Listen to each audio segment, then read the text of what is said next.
Hello friend, मैं अपराजिता Singh MPPSC prelims 2022 की सारी टॉपिक सारी यूनिट के बारे में यहाँ पर डिस्कशन करूँगे।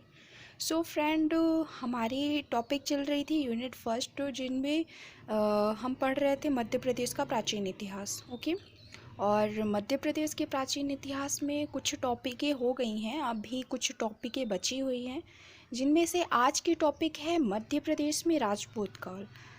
तो हम राजपूत काल से संबंधित जितने भी पॉइंट हैं, इम्पोर्टेंट पॉइंट जो कि पेपर की दृष्टि से आएंगे, तो हम यहाँ पे डिस्कशन करते हैं इम्पोर्टेंट पॉइंट के बारे में। ओके फ्रेंड, सो स्टार्ट करते हैं।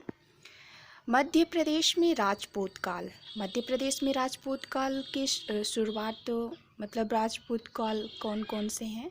तो गुर्जर प्रतिहार वंश। गुर्जर प्रतिहार वंश की शुरुआत कब से हुई थी? तो 730 से 1030 ईस्वी के मध्य गुर्जर प्रतिहार वंश था।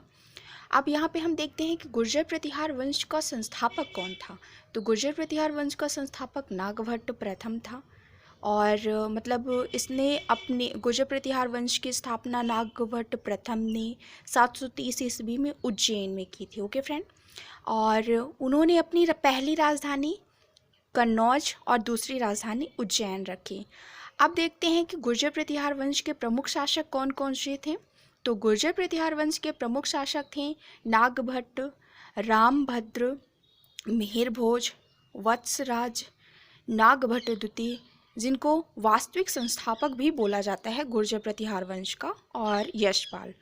अब अगला पॉइंट देखते हैं सागरताल। सागरताल अभिलेख जो कि ग्वालियर में स्थित है, इससे हमें मिहिरभोज का मतलब मिहिरभोज से संबंधित हमें जानकारी मिलती है, तो कहा जाता है कि मिहिरभोज का उल्लेख है। सागरताल अभिलेख जो कि ग्वालियर में स्थित है, मिहिरभोज से संबंधित मतलब मिहिरभोज का उल्लेख किया गया है।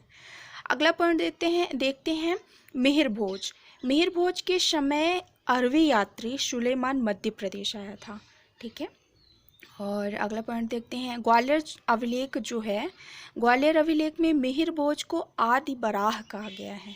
तो क्वेश्चन पूछा जाएगा कि मिहिरभोज को आदि बराह किस अभिलेख में कहा गया है? तो ग्वालियर अभिलेख में कहा गया। ओके फ्रेंड, अगला पॉइंट देखते हैं कि 10वीं शताब्दी में सामंतों मतलब जो गुर्जर प्रतिहार वंश के सामंत थे, तो 10वीं शताब्दी में गुर्जर प्रतिहार वंश के सामंत राज्यपाल को कहा जाता है, ने स्वतंत्र राज्यों की स्थापना की।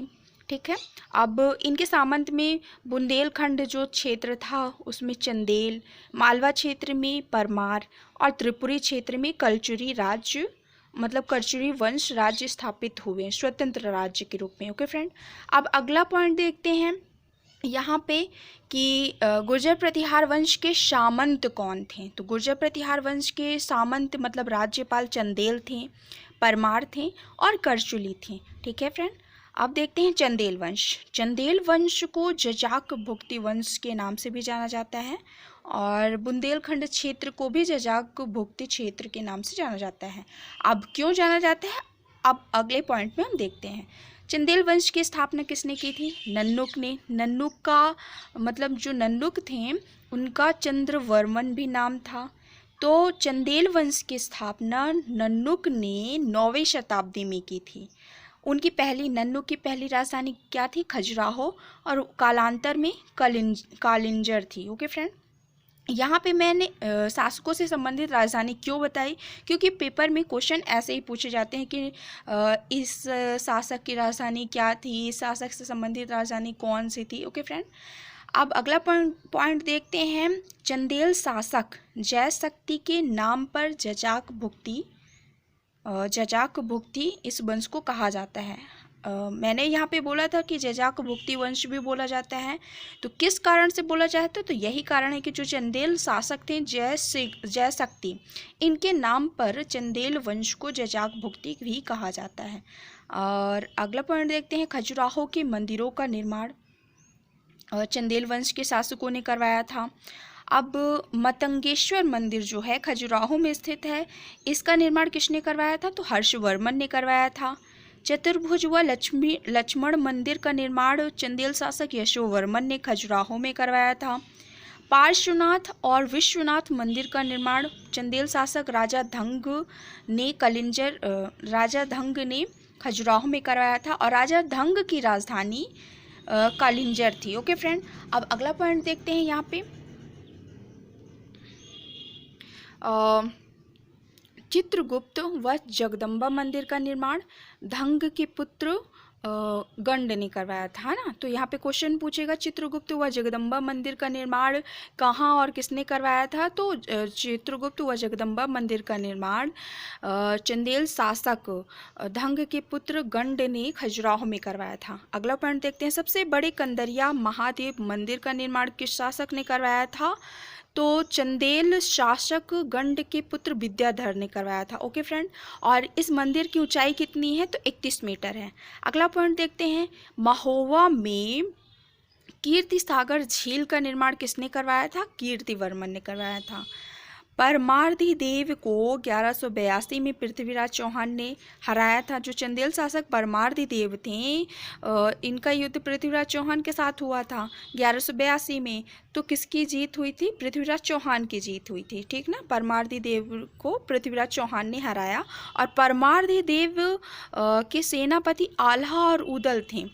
आल्हा और उदल के बारे में आप जानते ही होंगे। और ऐसे क्वेश्चन भी पूछे जाते हैं कि यह किसके सेनापति हैं। तो परमार्दी देव, चंदेल शासक परमार्दी देव के सेनापति आला और उदल थे, ठीक है।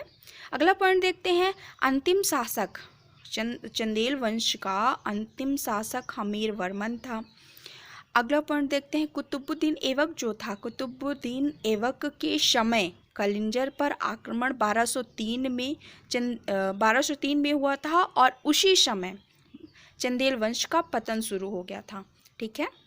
अब अंतिम राजकुमारी दुर्गावती 1564 में गोंडवाना युद्ध में वीर गति को प्राप्त हो गई थी।